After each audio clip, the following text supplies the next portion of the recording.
Okay, hello friends. So we are studying neural control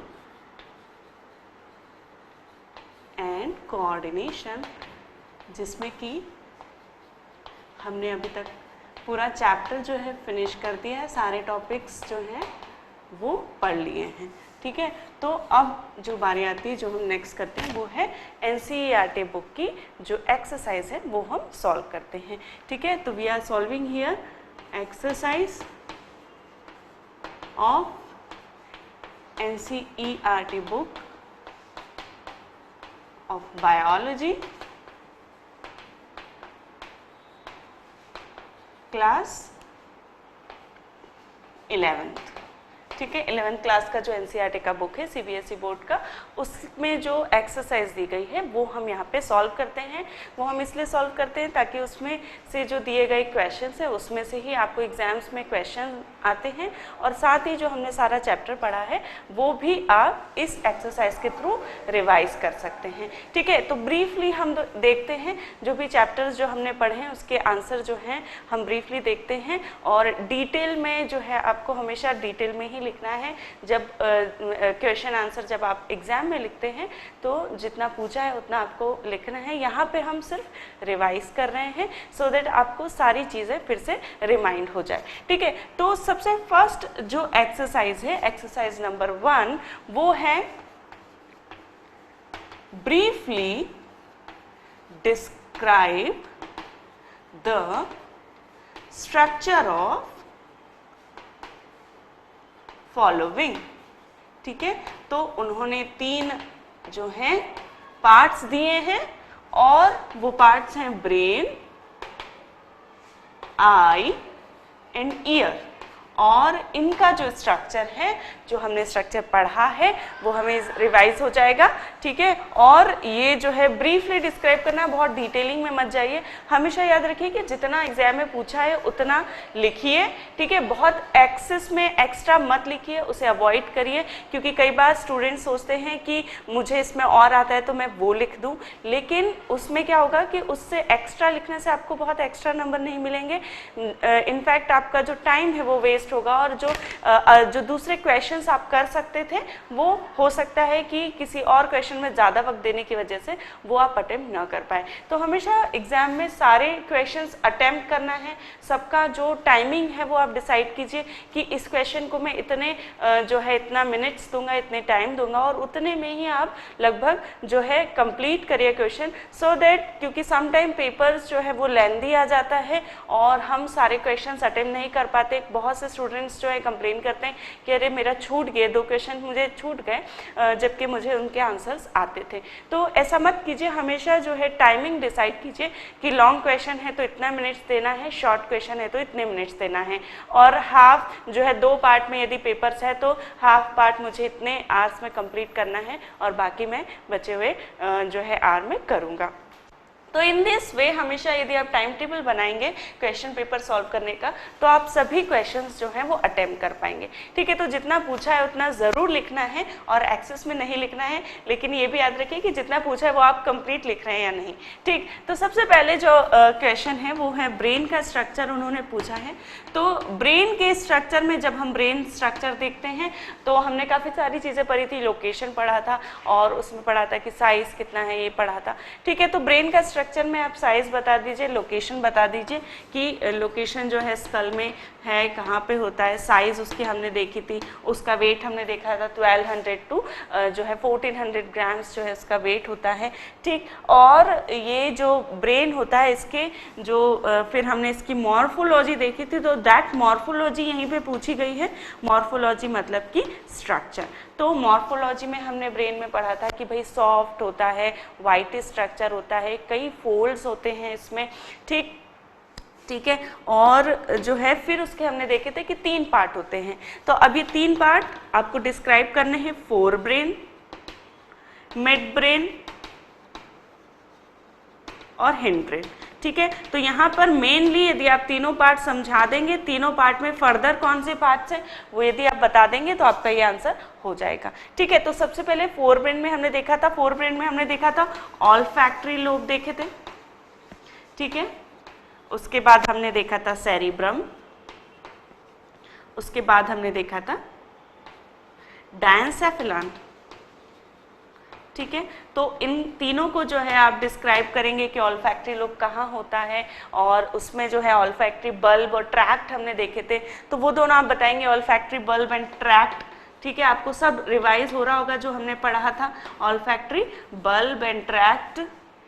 ठीक है, अच्छा इसमें जो है, इसमें उन्होंने डायग्राम नहीं पूछा है, तो अननेसेसरीली आप डायग्राम बनाने में टाइम वेस्ट ना करें। यदि डायग्राम पूछा है कि आप डायग्राम बनाएं और फिर उसे ब्रीफ जो है उसे फिर स्ट्रक्चर उसका समझाएं, तो आप दोनों काम करेंगे। अदरवाइज जो है डायग्राम ना बनाएं, क्योंकि यदि नंबर से आप डिसाइड करें कि भाई कितने नंबर का क्वेश्चन है, उस हिसाब से उसको जो है टाइम दें और उतनी डिटेलिंग करें।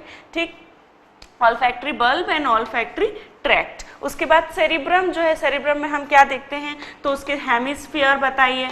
ठीक है, 2 हेमिस्फीयर होते हैं। ठीक, उसके बाद उसके लोब्स जो देखे थे हमने, फ्रंटल, पैराइटल, टेम्पोरल और ऑक्सीपिटल। तो ये हमने जो है लोब्स देखे थे। उसके बाद इन लोब्स के बीच में फिशर्स जो हैं, फिशर्स हमने देखी थी।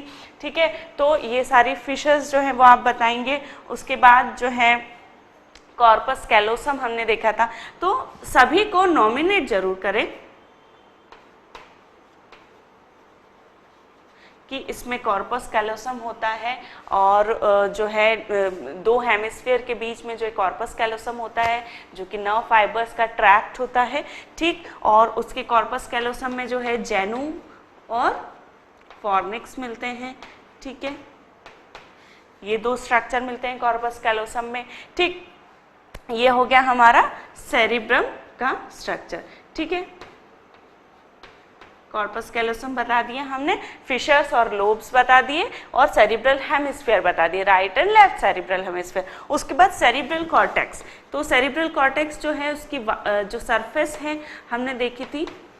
ठीक है, ग्रे सरफेस रहती है सेरिब्रम की, और साथ ही सेरिब्रम में जब आप लोब्स बताते हैं या सेरिब्रल हेमिस्फीयर बताते हैं, तो उसमें गायरी और सल्कस जरूर बताइए, क्योंकि गायरी और सल्कस भी एक बहुत महत्वपूर्ण जो कैरेक्टरिस्टिक है हमारे सेरिब्रम का। उसकी वजह से जो उसका सरफेस एरिया है, मैंने आपको बताया था कि काफ़ी फोल्ड्स के कारण जो है, फोल्ड्स होते हैं और उनके फोल्ड्स के कारण जो सरफेस एरिया है वो काफ़ी बढ़ जाता है।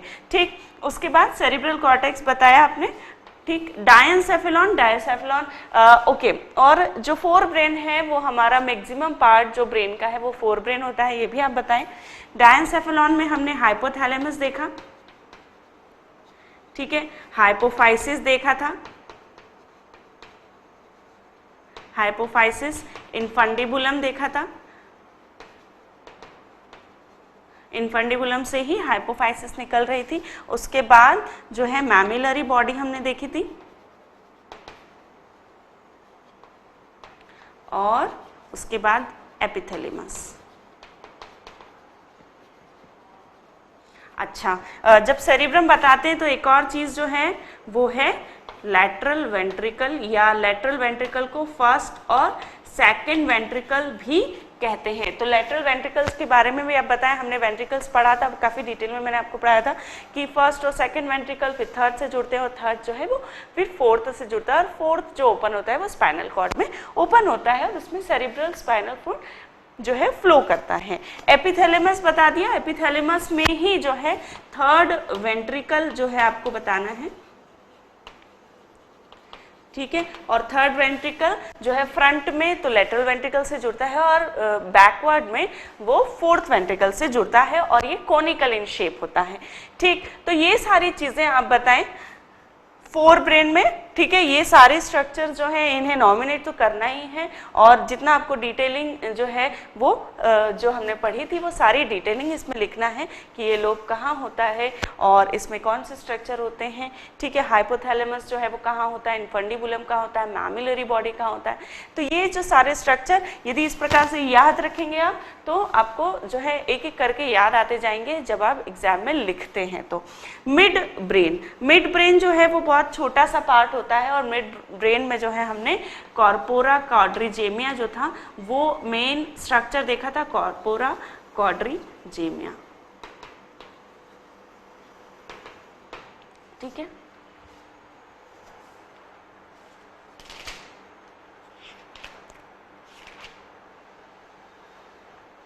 Okay. And one more thing जो है हमने देखा था मिड ब्रेन में, वो थी सेरिब्रल पेडंकल।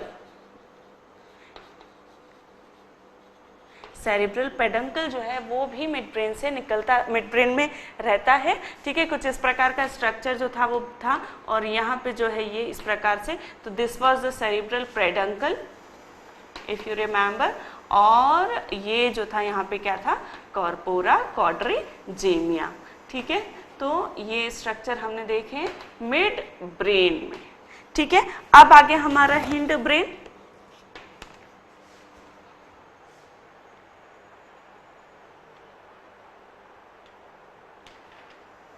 ओके, और आइटर, आइटर जो यहाँ से निकलता है, आइटर क्या था, आइटर जो था फोर्थ और थर्ड वेंट्रिकल के बीच में जो एक गटर लाइक जो स्ट्रक्चर था जो उसे जोड़ता है थर्ड वेंट्रिकल को फोर्थ वेंट्रिकल से, उसे हमने आइटर कहा था। तो वो भी जो है हमारे मिड ब्रेन में रहता है। ठीक है, अब हिंड ब्रेन में जो स्ट्रक्चर है वो है सेरिबेलम, मेड्यूला ऑब्लोंगेटा और पोन्स वेरोलाई। ठीक है, तो इन तीनों स्ट्रक्चर को समझाएंगे कि सेरिबेलम जो है वो जो ब्रेन स्टेम का जो है सेरिब्रम की तरह ही रहता है, इसके भी 2 हेमिस्फीयर होते हैं, और इसका जो स्ट्रक्चर है अंदर से ट्री लाइक होता है जिसे हमने आर्बर वाइटी बोला था। ठीक है, तो सेरिबेलम जो है वो समझाएंगे आप। उसके बाद मेडुला ऑब्लोंगेटा, तो मेडुला ऑब्लोंगेटा जो है ब्रेन स्टेम का ही पार्ट है, मेडुला ऑब्लोंगेटा भी, और मेडुला ऑब्लोंगेटा में भी कई सेंटर्स होते हैं। उसके बाद पोन्स वेरुलाई, पोन्स वेरुलाई जो है वो ब्रिजिंग का काम करता है, किसके बीच में, जो स्पाइनल कॉर्ड और ब्रेन के बीच में ब्रिज का काम करता है, और इसमें जो है नर्व फाइबर्स जो है नर्व ट्रैक्ट्स मिलते हैं।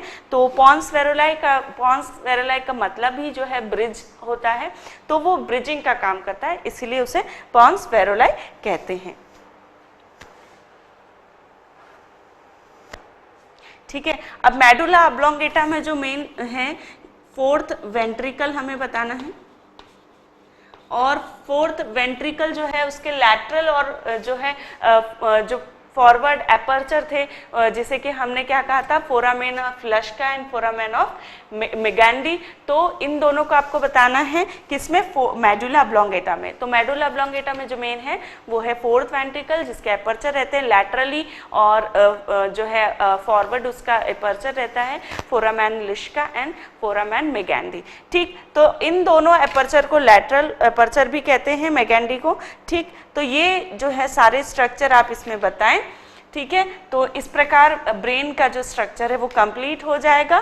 ठीक है, फोर ब्रेन, मिड ब्रेन और हिंड ब्रेन, और उसमें जो है फर्दर ये सारे स्ट्रक्चर्स हमें जो है बताने हैं और उनकी डिटेलिंग करनी है। ठीक है, तो ये हो गया हमारा structure of brain. Okay friends, तो जो नेक्स्ट है वो हमें पढ़ना है आई। ठीक है, आई का स्ट्रक्चर, आई का भी पूछा है, तो आई में जो है स्ट्रक्चर हमें describe the structure of following में, now we need to describe the structure of eye. तो आई में जो स्ट्रक्चर हमने देखा था, तो आई का स्ट्रक्चर कैसा था, आई एक बॉल लाइक स्ट्रक्चर होता है। ठीक है, और उसमें जो है जो वॉल ऑफ आई और कंटेंट ऑफ आई दो हमने इस प्रकार देखा था। ठीक है, तो वॉल ऑफ आई, उसके पहले आप जो है आई का स्ट्रक्चर बॉल लाइक होता है, उसका वेट जो है कितना होता है, डायमीटर जो है वो कितना होता है, तो ये आप बता सकते हैं। कहाँ रहता है लोकेशन, तो लोकेशन जो है वो ऑर्बिट्स में रहता है। ठीक, और इस प्रकार फिर उसके बाद ये स्ट्रक्चर हम डिस्क्राइब करेंगे। तो wall of eye and content of eye. ठीक है, और उसके बीच में लेंस। ठीक, तो सबसे पहले वॉल ऑफ आई जो है वो मेन स्ट्रक्चर हमने पढ़ा था कि उसकी जो वॉल होती है आई की, उसमें 3 कोट्स होती हैं। 3 कोट्स कौन सी होती है, फाइब्रस कोट, ठीक है, वेस्क्यूलर कोट, और वेस्क्यूलर कोट के बाद जो है वो होती है रेटिना। ठीक, नर्वस कोट भी जिसे कहते हैं, retina is a nervous coat. ठीक, तो इन तीनों को आपको डिस्क्राइब करना है, ठीक है। आपको जो है हमने सब जो भी पढ़ा था वो आपको यहाँ रिमाइंड हो रहा होगा। फाइब्रस कोट में जो है फिर हमने फर्दर पढ़ा था कि स्क्लेरा होता है, ठीक है। फाइब्रस कोट जो है आप बताएंगे कि फाइब्रस कोट फाइब्रस टिश्यू से बनी हुई होती है, जिसमें 3 पार्ट होते हैं, जिसमें 2 मेन पार्ट होते हैं, एक तो स्क्लेरा और एक कॉर्निया। जो स्क्लेरा है, जो 4/5 पार्ट है वो स्क्लेरा बनाता है। वाइट ऑफ आई जो है वो दिखता है फाइब्रस टिश्यू से बना हुआ होता है, ठीक है। ब्लूइश वाइट इन अपीयरेंस होता है और नॉन वेस्क्यूलर होता है, ठीक। उसके बाद कॉर्निया जो है, कॉर्निया ट्रांसपेरेंट होता है, ये हमने देखा था। और ट्रांसपेरेंट होने के साथ ही जो कॉर्निया है वो जो है कॉन्वैक्स होता है, और कॉर्निया से ही जो लाइट है वो क्या करती है, जो है रिफ्रैक्शन होता है लाइट का, ठीक। तो कॉर्निया के बारे में बताएंगे। और उसके बाद ट्रांसपेरेंट होता है, उसकी एक्सटर्नल और इंटरनल लाइनिंग जो है, एक तो keratinize non keratinize stratified squamous epithelium से, नॉन केरेटिनाइज स्क्वामोस एपिथेलियम से एक्सटर्नली लाइंड रहता है, और इंटरनली सिंपल स्क्वामोस एपिथेलियम से लाइंड होता है, ठीक है। और कॉर्निया भी नॉन वेस्कुलर होता है, और जब जो कॉर्निया ग्राफ्ट होता है, जब आई डोनेशन होता है तो उसमें कॉर्नियल ग्राफ्ट भी होता है, ठीक है। और इसका ग्राफ्टिंग इजी है क्योंकि ये नॉन वेस्क्यूलर कोट होती है, ठीक है। और ये डिफरेंट टाइप का टिश्यू से बना रहता है, इसीलिए ये ट्रांसपेरेंट दिखता है कॉर्निया फ्रंट से, ठीक है।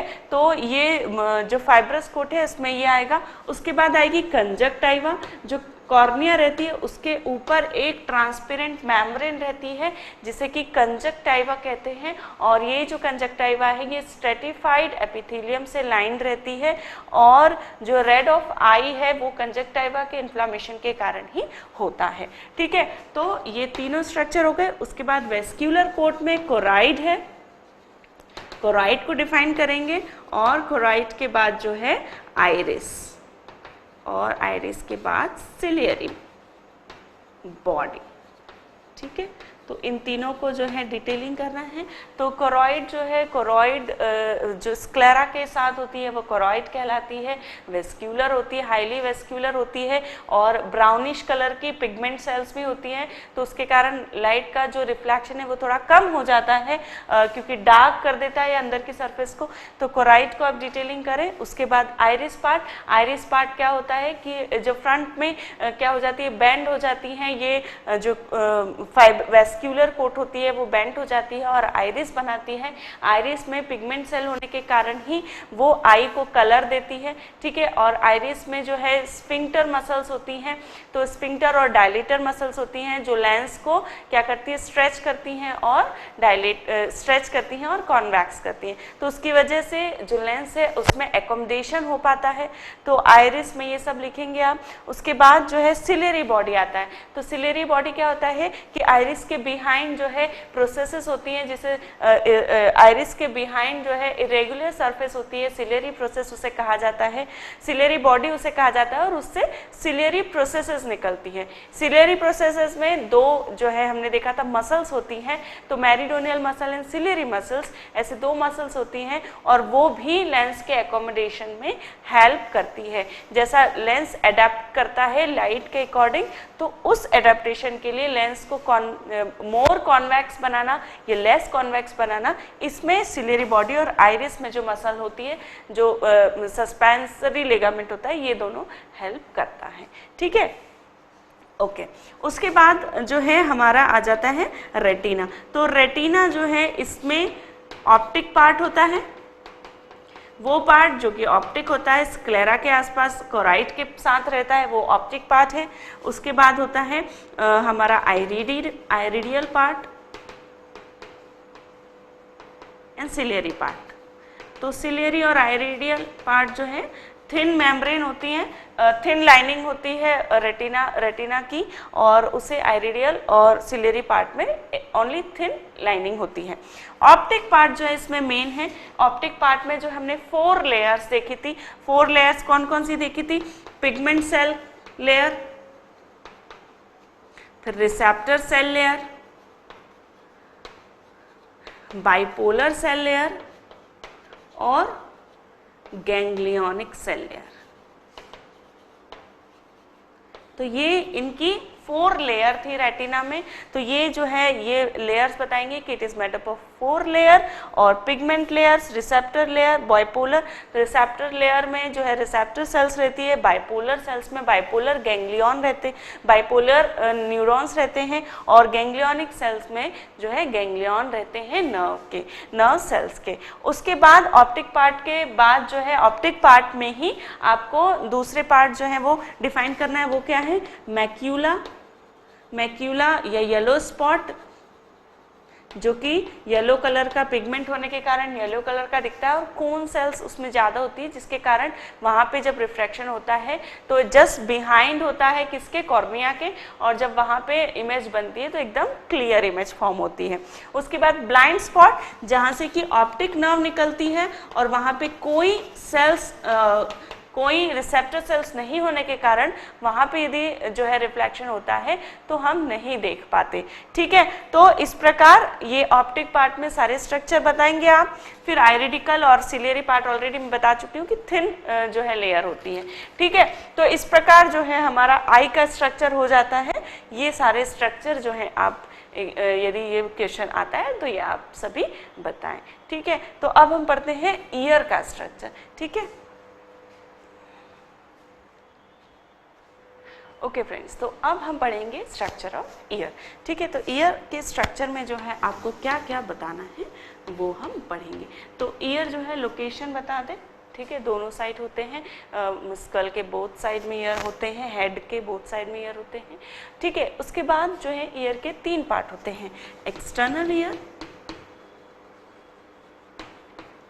Middle ear, internal ear. ठीक है, तो इन तीनों के में भी फिर जो फर्दर पार्ट आते हैं वो आप डिस्क्राइब करेंगे।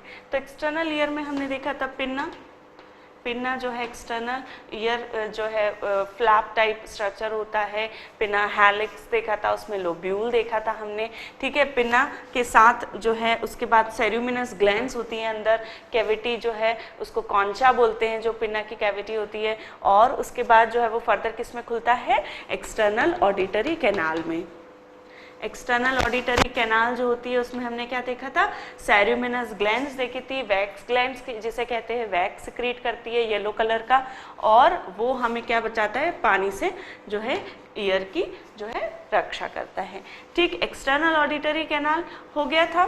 उसके बाद जो है टिम्पैनिक मेम्ब्रेन। ठीक है, टिम्पैनिक मेम्ब्रेन या ईयर ड्रम जिसे कहा था हमने, ये भी कनेक्टिव टिश्यू से बना होता है, और जो ये है ये क्या करता है, एक्सटर्नल और मिडल ईयर के बीच में जो है ब्लॉक करता है, उसे कवर करके रखता है मिडल ईयर की कैविटी को, और इसका सेंट्रल पार्ट अम्बो कहलाता है, जिससे कि जो फाइबर्स हैं वो पेरिफेरी में जाते हैं, एक्सटेंड होते हैं। ठीक, तो ये हो गया हमारा एक्सटर्नल ईयर। उसके बाद हमने मिडल ईयर बताना है। तो मिडल ईयर कैविटी को टिम्पैनिक कैविटी भी कहते हैं, और उसमें क्या होता है टिम्पैनिक कैविटी में, मिडिल ईयर में क्या मिलता है, एक तो यूस्टेचियन ट्यूब रहता है, यूस्टेचियन ट्यूब से ये किस में ओपन होती है, नेजोफेरिंग्स में ओपन होती है मिडिल ईयर कैविटी। इसके बाद इसमें बोन्स रहती हैं। ठीक है, बोन्स कौन सी होती हैं, मेलियस, इंकस एंड स्टेपिस। ठीक है, उसके बाद फेनेस्ट्रा, ये इसकी जो है इंटरनल ईयर में जो ओपनिंग होती है उसे फेनेस्ट्रा कहते हैं। तो round window and oval window, fenestra ovalis और फेनेस्ट्रा रोटंडिस कहते हैं जिसे। ठीक है, ये दोनों ओपनिंग बताएंगे, इन्हें फेनेस्ट्रा कहते हैं। ओके, ठीक, तो ये मिडल ईयर में हो गया। मिडल ईयर टिम्पैनिक कैविटी में बोन्स होती हैं, और ये विंडो और यूस्टेचियन ट्यूब, ये तीनों चीज़ें हमें बताना ज़रूरी है। ठीक है, इंटरनल ईयर आता है। फिर इंटरनल ईयर जो है उसमें जो है बोनी लैबिरिंथ होता है, बोनी लैबिरिंथ, मेम्ब्रेनस लैबिरिंथ। ठीक है, और इसे कवर, मेम्ब्रेनस को कवर करके रखता है बोनी लैबिरिंथ। ठीक है, नस। ठीक, इसके 3 पार्ट होते हैं। कौन कौन से 3 part, vestibule, semi circular canal और कॉक्लियर डक्ट।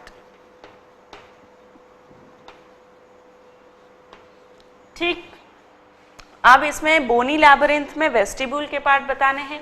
तो अट्रिकल और सेक्यूल होते हैं, उसमें अट्रिकल और सेक्यूल में जो है सेंसरी पॉइंट होते हैं जिन्हें कि macula of utricle and macula of saccule कहते हैं। उसके बाद सेमी सर्कुलर कैनाल जो है 3 प्लेन में पाई जाती हैं, सेमी सर्कुलर 2 हॉरिजेंटल प्लेन में और 1 वर्टिकल प्लेन में होती हैं। और इसमें एम्प्यूला होता है, एम्प्यूला पर क्रिस्टा सेमिलिनेरिस होता है, क्रिस्टा सेमिलिनेरिस भी एक सेंसरी स्पॉट है।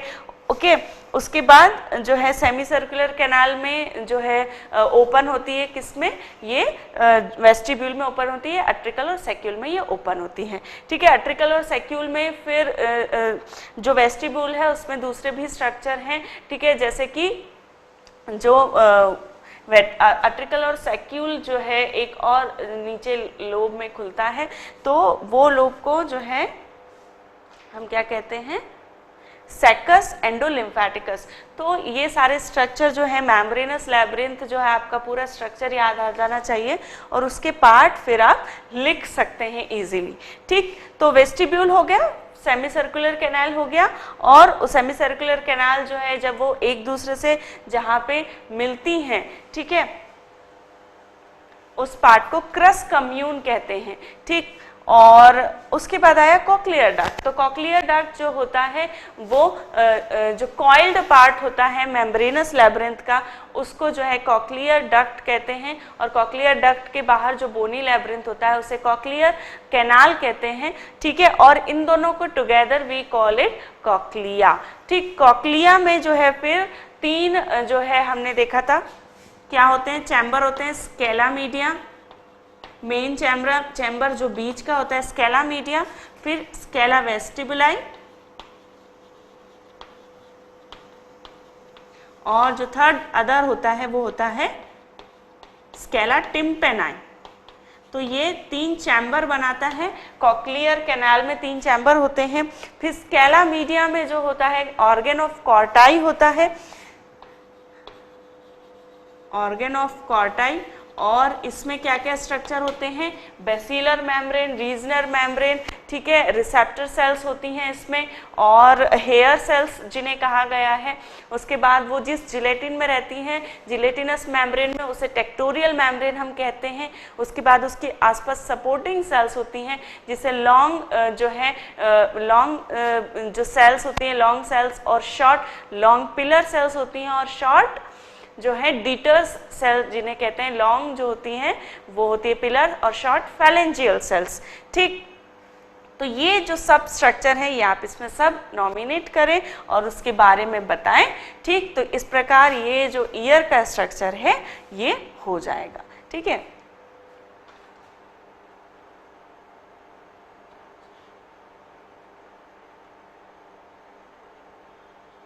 ओके, एक और बात आप बताएं, जब ये बोनी लैबिरिंथ और मेम्ब्रेनस लैबिरिंथ आप बता रहे हैं तो पेरीलिम्फ और एंडोलिम्फ, ठीक है, क्योंकि उस फ्लूइड का बहुत महत्व है हमारे ईयर के स्ट्रक्चर में। तो जो मेम्ब्रेनस लैबिरिंथ होता है उसमें जो फ्लूइड फ्लो करता है उसे हम एंडोलिम्फ कहते हैं, और बोनी लैबिरिंथ और मेम्ब्रेनस लैबिरिंथ के बीच में जो कैविटी बनती है उसमें जो फ्लूइड फ्लो करता है उसे हम क्या कहते हैं, पेरीलिम्फ कहते हैं। ठीक है, तो ये जो है ये सारे स्ट्रक्चर आप समझाएं और सारे स्ट्रक्चर्स को इंडिकेट करें, तो ये आपका क्वेश्चन जो है फिर आंसर आपका कंप्लीट हो जाएगा। ठीक,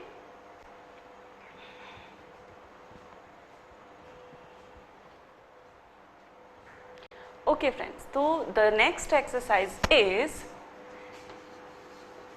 कंपेयर द फॉलोइंग। ठीक है, तो हम क्या कर रहे हैं, एनसीईआरटी बुक की एक्सरसाइज सॉल्व कर रहे हैं, 11th क्लास बायोलॉजी। ठीक है, chapter neural control and coordination. तो सबसे पहला जो कंपैरिजन पूछा है, उन्होंने पूछा है सेंट्रल नर्वस सिस्टम और पेरिफेरल नर्वस सिस्टम के बीच में हमें कंपेयर करना है। दूसरा जो कंपैरिजन उन्होंने पूछा है वो रेस्टिंग पोटेंशियल और एक्शन पोटेंशियल के बीच में करना है। ठीक है, और उसके बाद जो है वो कोरॉइड और रेटिना के बीच में हमें कंपैरिजन करना है। ठीक है, तो बहुत ही स्मॉल कंपैरिजन है। ठीक है, 2-3 पॉइंट्स के कंपैरिजन जो है हमको लिखने हैं। ठीक, तो सबसे पहले सेंट्रल नर्वस सिस्टम और पेरिफेरल नर्वस सिस्टम। तो ये जो है it consist of central nervous system is consist of brain and spinal cord. ठीक है, ब्रेन और स्पाइनल कॉर्ड से बना हुआ होता है। और the peripheral nervous system is consist of cranial nerves and spinal nerves। ठीक है,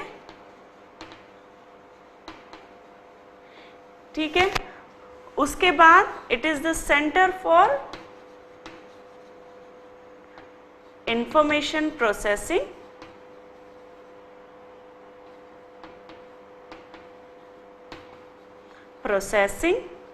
एंड कंट्रोल। तो जहाँ जो कंट्रोल है, एनालिसिस है, ठीक है, अंडरस्टैंडिंग है, परसेप्शन है, वो ब्रेन में और स्पाइनल कॉर्ड में होता है। और जो पेरिफेरल नर्वस सिस्टम होता है उसका क्या काम होता है? Transmission of information. तो it is the centre for transmission of information. ठीक है,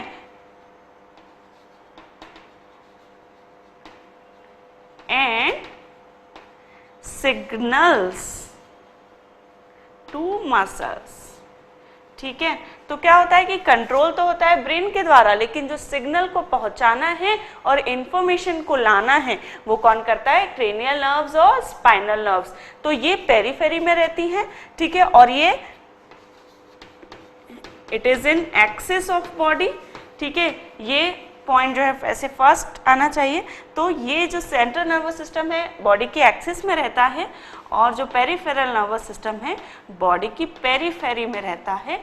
ठीक है, तो बॉडी की पेरीफेरी में मतलब जो सारे हमारे पार्ट्स हैं बॉडी के, वहाँ तक ये नर्व जाती हैं और वहाँ से इंफॉर्मेशन को लेके आती हैं और वहाँ पे सिग्नल्स को पहुँचाती हैं। तो इस प्रकार जो पूरा कंट्रोलिंग होता है वो ब्रेन करता है, लेकिन वो किसके द्वारा, किसकी मदद से करता है? पेरिफेरल नर्वस सिस्टम की मदद से। ठीक है, तो ये 3 पॉइंट जो है आप इसके कंपैरिजन में लिख सकते हैं। उसके बाद हमारा जो आता है वो आता है resting potential and action potential. तो रेस्टिंग पोटेंशियल जो है क्या होता है कि जब एक नर्व इम्पल्स प्रोड्यूस नहीं करती है तो वो उसकी जो मेम्ब्रेन होती है उसके बाहर और अंदर एक पोटेंशियल डिफरेंस शो करती है, जिसे कि क्या कहते हैं? Resting potential. तो when the nerve does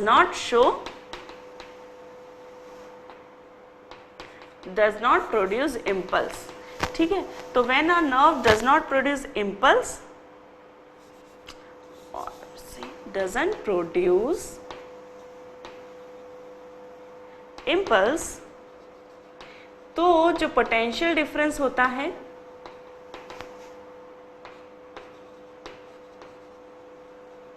in its plasma membrane, उसको क्या कहते हैं अपन? Resting potential.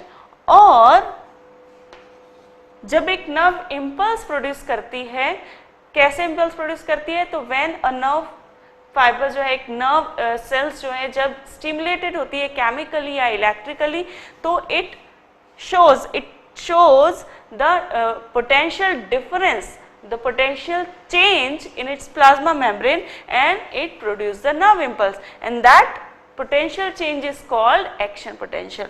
So when nerve cell stimulated by means of chemical or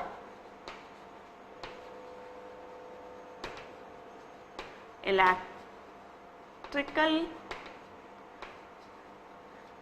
then shows potential difference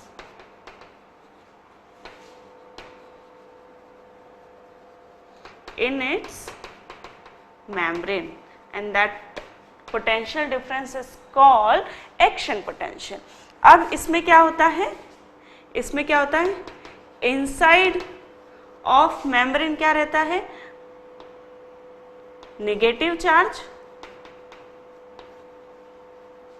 और आउटसाइड ऑफ मेम्ब्रेन क्या रहता है? पॉजिटिव चार्ज, ठीक है। और इसमें क्या होता है, इनसाइड ऑफ नर्व की, नर्व सेल की जो मेम्ब्रेन होती है, इनसाइड ऑफ उसकी जो लेयर होती है, ठीक है, उसके अंदर तो क्या होता है, प्लस पॉजिटिव चार्ज हो जाता है, ठीक है, और आउटसाइड क्या हो जाता है, नेगेटिव चार्ज, ठीक है। ये पूरी प्रोसेस जो है हमने पढ़ी थी कि कैसे एक्शन पोटेंशियल जो है वो डेवलप होता है। अच्छा, ये जो पोटेंशियल डिफरेंस होता है, ये पोटेंशियल डिफरेंस जो है, ये इसकी जो वैल्यू होती है ये -50 to 100 मिली वोल्ट के लगभग इसकी वैल्यू होती है, जबकि जो एक्शन पोटेंशियल होता है उसकी +40 to +50 मिली वोल्ट की इसकी वैल्यू होती है। इसका पोटेंशियल डिफरेंस इतना तक, जब पीक पे होता है तो इतना होता है, ठीक है। तो रेस्टिंग और एक्शन पोटेंशियल में, रेस्टिंग में जब रेस्ट कर रही है नर्व फाइबर तो एक पोटेंशियल चेंज, पोटेंशियल डिफरेंस जो है वो शो कर रही है उसके प्लाज्मा, उसकी जो मेम्ब्रेन है उसके आउटसाइड और इनसाइड में, उसे हमने कहा है रेस्टिंग पोटेंशियल। लेकिन जब ये स्टिमुलेट होती है केमिकल से या इलेक्ट्रिक से तो ये क्या होती है कि ये जो पोटेंशियल डिफरेंस है वो अपोजिट हो जाता है, इनसाइड तो पॉजिटिव हो जाता है और आउटसाइड नेगेटिव हो जाता है, और इस पोटेंशियल चेंज को, डिफरेंस को एक्शन पोटेंशियल कहते हैं, और इसके कारण नर्व इंपल्स प्रोड्यूस होती है। इसकी वैल्यू कितनी है, -50 to 100 मिलीवोल्ट और इसकी +40 to +50 मिलीवोल्ट, ठीक है। तो ये हो गया अपना रेस्टिंग पोटेंशियल और एक्शन पोटेंशियल के बीच में डिफरेंस, ठीक है। अब हम करेंगे कोरॉइड और रेटिना को कंपेयर करेंगे। तो कोरॉइड जो होती है वो वेस्क्यूलर कोट होती है, ठीक है, और किससे बनी होती है, कनेक्टिव टिश्यू में पिगमेंट सेल्स और क्या होती हैं, ब्लड वेसल्स होती हैं, ठीक है, ब्राउनिश कलर का पिगमेंट होता है। जबकि रेटिना जो होता है, रेटिना वो मेनली जो रेटिना में होता है, इसकी 4 लेयर होती है, 4 लेयर, और ये क्या होती है, 4 लेयर में पिगमेंट लेयर, और ये काफी थिक होती है रेटिना जो है, पिगमेंट लेयर, उसके बाद जो है अभी हमने पढ़ा था पिगमेंट लेयर और रिसेप्टर लेयर और बाइपोलर गैंग्लियन सेल लेयर, ठीक। तो ये 4 लेयर होती है। वेस्क्यूलर कोट जो होता है कनेक्टिव टिश्यू से फॉर्म होता है और उसके अंदर उसकी कोई लेयर्स नहीं होती है, लेकिन उसी जो है कनेक्टिव टिश्यू के अंदर पिगमेंट सेल्स और ब्लड वेसल्स होती हैं, ठीक है। जबकि रेटिना में जो है 4 लेयर होती हैं, एक आउटर पिगमेंट, फिर रिसेप्टर, फिर बाइपोलर और फिर गैंग्लियोनिक सेल। तो कोरॉइड का काम क्या है, नरिश करना, आईबॉल को, आईबॉल के स्ट्रक्चर को जो है ये नरिश करती हैं। जबकि रेटिना का क्या काम है, रेटिना का क्या काम है, रेटिना जो है वो ऑप्टिक पार्ट जो होता है इसका, उसमें सेंसरी सेल होती हैं और वो क्या करती हैं, दे आर रिसेप्टर सेल, और विजन के लिए ही, विजन के लिए जो हेल्प करती हैं रिसेप्टर सेल होती हैं, जो वो ही कोन्स एंड रोड्स इसमें रहती हैं, और ये कोन्स एंड रोड्स हमें विजन में, इन्हीं का मेन काम है, ये रिसेप्टर सेल होती हैं, और लाइट को जो है ये क्या करती है, एक्शन पोटेंशियल में चेंज कर देती है, कन्वर्ट कर देती है लाइट की एनर्जी को, ठीक। तो ये जो 2 डिफरेंस है कोरॉइड में और रेटिना में, ठीक।